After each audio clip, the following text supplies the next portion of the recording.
Dans la vidéo précédente, après avoir déballé la fenêtre, nous avons fait le point sur le matériel et les fournitures nécessaires à la pose. J'ai ensuite retiré les renforts anti-vibration, tracé le chemin de découpe et percé dans les angles à l'intérieur du van. Après avoir protégé le bas de la carrosserie, j'ai procédé à la découpe et ouvert la baie. J'ai ensuite posé le joint, dégraissé, posé le primaire d'accrochage autour du joint, l'activateur sur le vitrage, rectifié la carrosserie au maillet et appliqué la colle Sika. La fenêtre a enfin pu être collée sur la baie, maintenue par des scotch. Après une nuit de séchage, il est maintenant temps de vérifier l'absence d'infiltration d'eau et de vous donner 12 conseils pratiques essentiels afin que vous puissiez vous aussi réussir à coup sûr votre pose de vitrage. Bon, ça fait maintenant 2 jours que le joint sèche et j'ai vraiment très hâte de vérifier qu'il n'y a pas eu d'infiltration à l'intérieur. Je vais démonter ma petite installation et on va passer à l'épreuve du tuyau d'arrosage.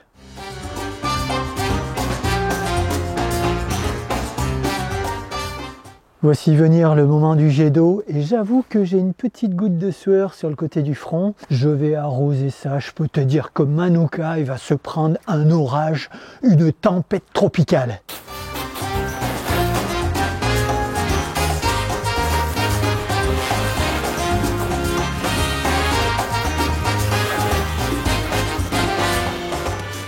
Bon, maintenant que la danse de la pluie est terminée, on va jeter un petit coup d'œil à l'intérieur et voir comment ça se présente. On allume un petit cierge et on espère que tout se passe bien. Eh bien ma foi, me voilà bien rassuré, le mastic a bien fait son travail et il n'y a pas une seule goutte d'eau qui s'est insérée à l'intérieur du véhicule.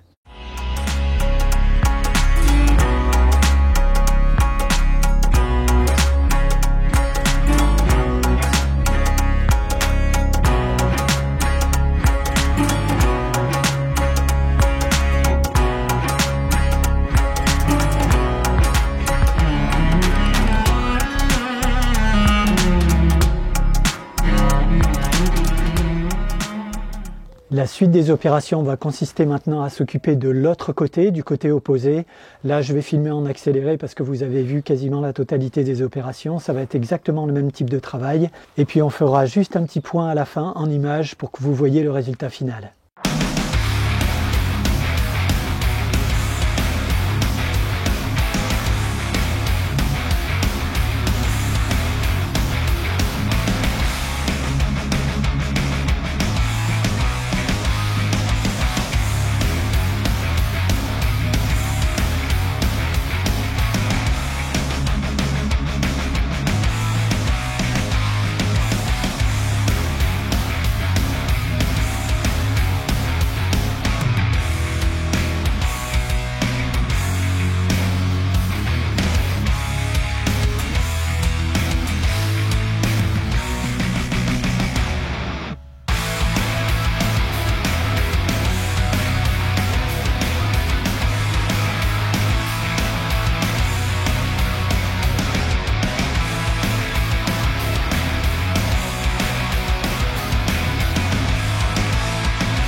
Suspense.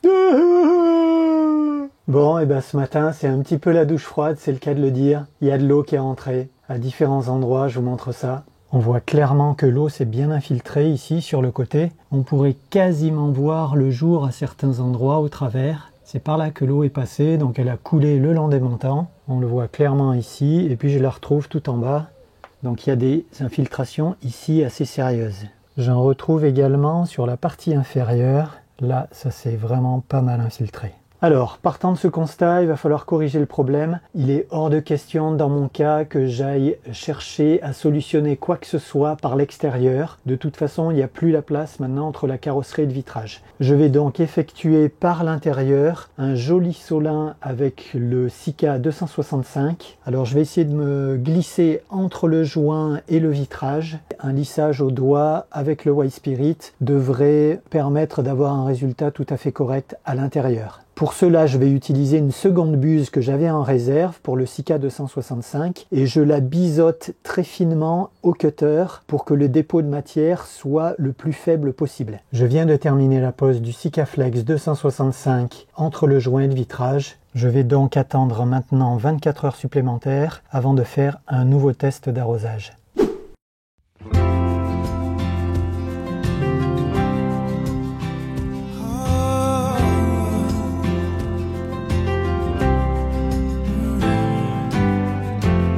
When all your hope is silence,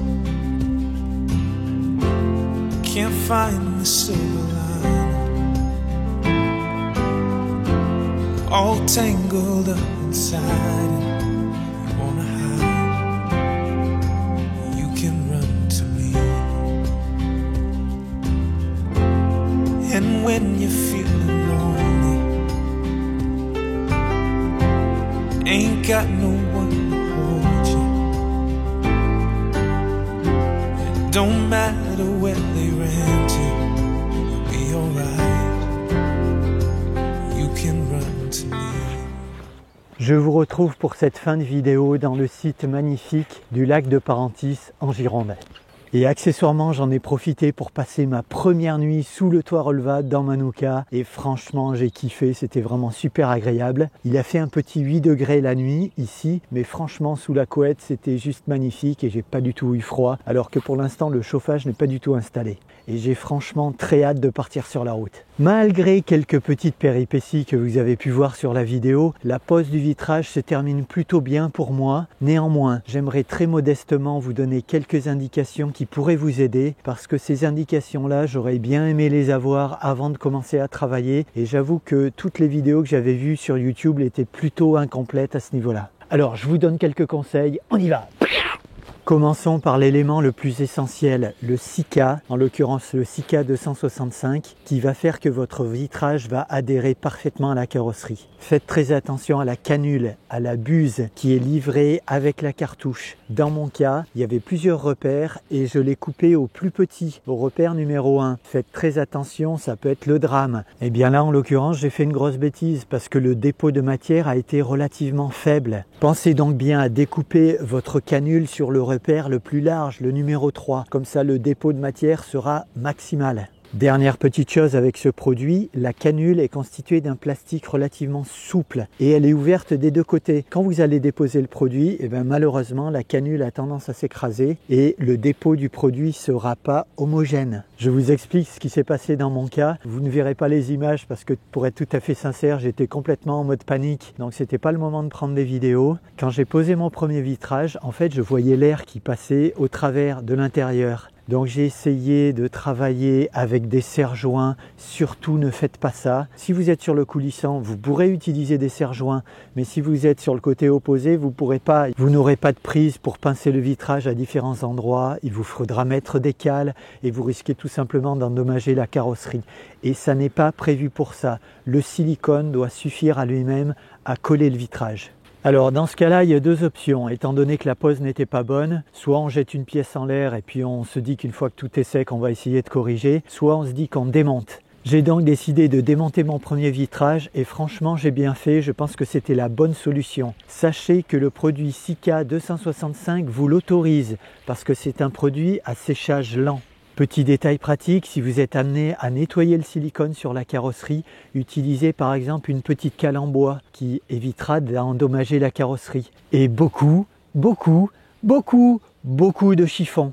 Mettez également des gants parce que sinon vous aurez les doigts noirs pendant 2 semaines. Quant au nettoyage du vitrage, vous pouvez utiliser par exemple un ciseau à bois bien à plat pour enlever le silicone sans rayer le vitrage évidemment. S'il y avait une chose essentielle que je souhaiterais faire passer comme message, c'est d'utiliser le bon produit. Suite à ces déboires sur ce premier vitrage, j'ai essayé de savoir ce qui s'était mal passé. J'ai donc appelé la société Sika France qui m'a redirigé vers un commercial qui a passé une bonne demi-heure avec moi pour m'expliquer exactement les recommandations de la société Sika. Je vais vous donner un scoop. Figurez-vous que ce n'est pas le Sika 265 qui est recommandé par la société pour le collage de vitrage, c'est le Sika Tac Go. Ce produit-là, on peut le voir en bas de la cartouche. Il a un logo EM, Approved System, c'est-à-dire qu'il est reconnu par quasiment tous les fabricants automobiles. Ce produit est recommandé pour la pose des pare-brises, ce qui est plutôt bon signe. Parce que quand on voit la vidéo de crash test sur le site de Sika, on se rend compte que même sur des chocs très violents, le pare-brise n'a pas bougé d'un iota. Parlons un petit peu de la canule. Cette fois-ci, on est sur du plastique rigide et ça c'est bien. La canule n'est ouverte que sur un côté et elle est pré-découpée, donc on n'a absolument aucune question à se poser. On pose la matière à rebours et vous allez avoir un cône de silicone qui est vraiment homogène. Sachez que contrairement au Sika 265, c'est un silicone qui va sécher un peu plus vite, en 2 heures. Quoi qu'il arrive, si vous avez besoin de déposer le vitrage, vous avez quand même 2 heures pour le faire, ce qui est relativement confortable. En termes de prix, il est quasiment situé au même endroit que le Sika 265, voire un petit peu moins cher. Et le gros avantage, c'est que vous pouvez le prendre, plutôt que le prendre en cartouche rigide, comme ça de 300 ml, vous pouvez le prendre en recharge de 400 ml. Donc vous allez avoir beaucoup plus de produits. Ce sont des cartouches souples. Par contre, le petit inconvénient, c'est qu'il faudra un pistolet pour les recharges souples. Le gros avantage, c'est que la recharge de 400 ml est exactement au même prix que la cartouche de 300 et donc ça fait du produit en plus. Et dernière petite chose sur la différence entre ces cartouches rigides et les recharges souples. Au niveau des cartouches rigides, le produit va finir par sécher à l'intérieur ici de la cartouche et dans la buse, même si vous la protégez. Alors qu'à l'intérieur des recharges souples, le produit ne sèche pas. Ça vous permettra de faire une pose de vitrage, par exemple, espacée de plusieurs jours ou de plusieurs semaines, sans avoir besoin de racheter une cartouche. J'en profite puisqu'on parle de l'achat des produits. N'hésitez pas à comparer les prix. Il y a des écarts énormes entre les sites internet. Bien évidemment, si vous êtes dans un endroit isolé, faire une commande sur internet, c'est ce qu'il y a probablement de plus pratique pour vous. Si vous habitez par contre dans une grande ville, je vous recommande le réseau AD, autodistribution. Parce que, je l'ai appris aussi en appelant la société Sika, ils sont distributeurs de la marque Sika. Donc en allant dans votre magasin AD, vous allez pouvoir acheter directement le produit et économiser les frais de port. Chez Autodistribution, vous allez éventuellement vous rendre compte aussi que les produits sont moins chers. Et dernière petite chose, ils ont un produit maison pour la pose des pare-brises qui est encore moins cher que le Sika, qui est aux alentours de 10 € la cartouche. C'est toujours bon à savoir. Et je précise bien, même si je ne le fais pas chaque fois, que mes vidéos ne sont absolument pas sponsorisées. C'est simplement un conseil d'amis que je donne. Autre conseil très important également, ne négligez surtout pas la présentation du vitrage à blanc avant le collage. Ça va vous permettre de vous rendre compte que le vitrage adhère bien aux 4 angles de votre vitrage. Si ce n'est pas le cas, surtout, il faut absolument corriger les défauts de carrosserie avec un maillot en caoutchouc. Si vous ne le faites pas, la nature est comme ça, si ça refoule à un moment donné, ça continuera à refouler et du coup le collage ne sera pas homogène et on risque d'avoir des soucis d'infiltration.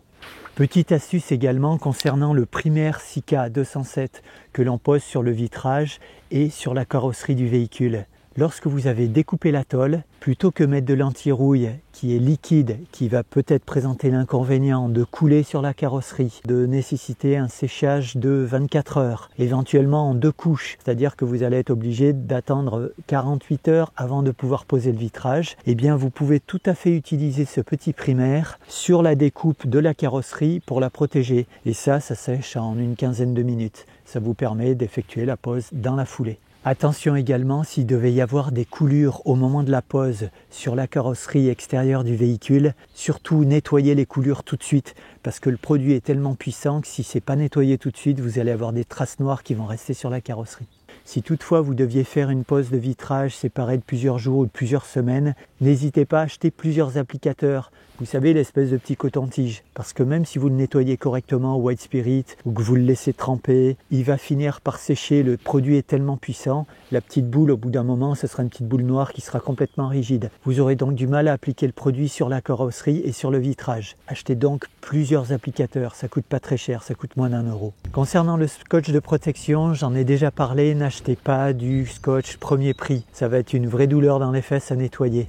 Mettez-y le prix et ça vous évitera de passer de longues minutes à enlever vos bandes de scotch. Accessoirement, plutôt que les acheter en magasin de bricolage qui sont plutôt des enseignes destinées aux bâtiments, n'hésitez pas à aller plutôt dans des enseignes qui concernent les automobiles. Une fois que le vitrage sera collé, n'hésitez pas à arroser abondamment au tuyau d'arrosage. Ça vous permettra de vérifier à coup sûr qu'il n'y a pas d'infiltration, ni en haut, ni en bas, ni à gauche, ni à droite, vraiment dans tous les angles. Ne faites pas confiance à la pluie, même un gros orage, par exemple, ne vous permettrait pas de vérifier que l'adhérence est parfaite tout autour. Si toutefois vous aviez des infiltrations et que vous avez besoin de faire des retouches par l'intérieur avec du Sikaflex 265, surtout prévoyez bien d'avoir plusieurs buses. Vous aurez une buse pour les retouches que vous allez couper en biais à l'extrémité, mais vraiment de manière très fine. Comme ça, vous aurez un dépôt de matière qui sera très peu important et vous pourrez lisser ça proprement avec du White Spirit. Pour plus de praticité, n'hésitez pas non plus à vous procurer 1 à 2 ventouses. Ce sera beaucoup plus pratique pour vous au niveau de la préhension du vitrage, que ce soit une présentation à blanc ou pour le collage définitif. Le vitrage pouvant peser entre 8 et 12 kg, ce sera quand même plus facile pour vous pour présenter le vitrage. N'hésitez pas à solliciter les sites de seconde main. Vous achetez un matériel qui va vous servir quelques minutes et vous pourrez le revendre et quelques jours plus tard, quasiment le même prix. Encore un autre petit détail pratique, ne travaillez pas au soleil. Là encore une fois, faites ce que je dis mais pas ce que je fais. Si vous travaillez avec le Sika Tag Go, vous avez un temps de séchage de 2 heures qui va être réduit. Si toutefois il devait y avoir une catastrophe et que vous avez besoin de démonter, vous aurez peut-être besoin du maximum de temps possible. Donc travailler au soleil, ça va réduire ces temps de séchage. Donc si vous en avez la possibilité, par exemple, essayez de travailler dans un endroit couvert et bien ventilé, mais qui ne soit pas directement exposé au soleil.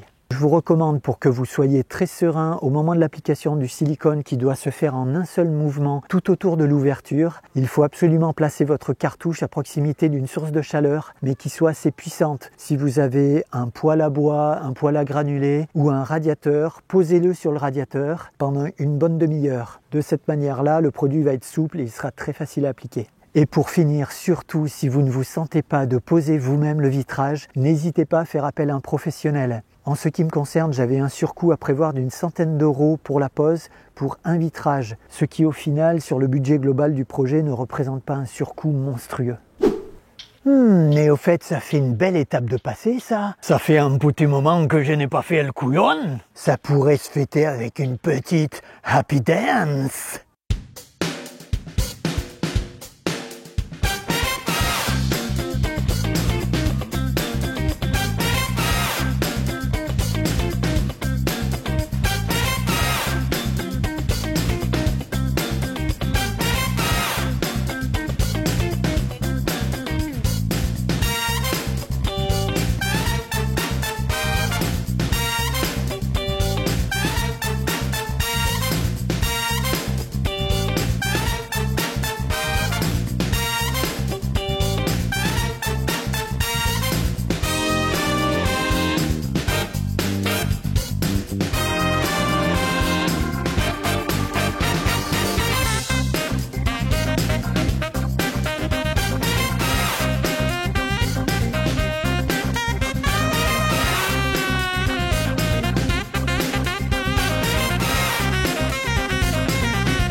Et bien voilà, messieurs, dames, cette vidéo de pose de vitrage touche à sa fin. Je l'ai souhaité la plus détaillée possible pour vous apporter un maximum d'informations. J'espère que ça vous sera utile. N'hésitez pas à partager vos propres expériences en commentaire et je répondrai à vos questions avec grand plaisir. Si vous ne l'avez pas déjà fait, n'hésitez pas à vous abonner à la chaîne et à partager cette vidéo. On se retrouve très prochainement pour la suite des opérations. N'hésitez pas à regarder les précédentes vidéos et je vous dis à très bientôt et surtout d'ici là, n'oubliez pas de kiffer la life! Rock and roll!